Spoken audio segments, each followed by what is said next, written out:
Hi y'all, welcome to Thesys, the generative UI company. Persisting conversation history. Here's our starting point. Chat history is not yet implemented. When I put in a chat, that conversation disappears on reload. You might want to be able to create new chats as well as access, update, and delete previous conversations. Let's make it happen. Our persistent chat guide can be found in our documentation. You will have to make function calls that correlate to the create, read, update, and delete queries. These CRUD commands are all you need to make a state management system like a persistent list, like our chats. In our Prisma example, you can see we use the useThreadListManager and the useThreadManager hook to get messages, create thread, update threads, delete threads, etc. And then use these functions and properly integrate the ThreadListManager and ThreadManager into your front end. Once you have these functions, we can put them all together to make the chat management system. You can get copies of the finished code with persistent chat messages in our example repositories. We implemented them with the Prisma and Firebase frameworks.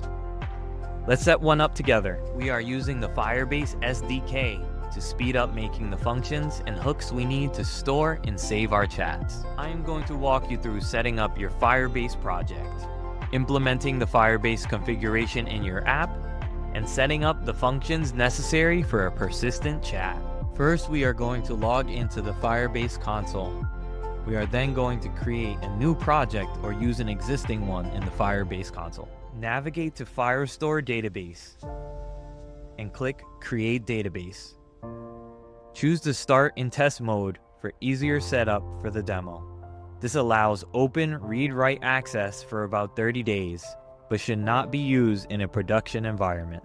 Now in your Firebase project, go to the gear icon in the left corner. Under Project Settings, Your Apps, you're going to click Add App and select Web Platform. Register your app and Firebase will provide a Firebase config object. Copy this object. Update Firebase config file, which is in our source folder. Replace the placeholder values in Firebase config with your actual credentials we just copied. Now we create the thread service. You can check out the create thread function and the add messages functions together below. threadService.tsx is where we create those core CRUD functionality, and you can refer to the complete example threadService.tsx for full implementations. Step 3.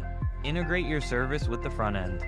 Configure C1 chat component page.tsx to use the CRUD functions for data operations. Now configure C1 SDK hooks. Pass the thread service functions to the useThreadListManager and useThreadManager hooks. And here's an example of the whole page.tsx file setup.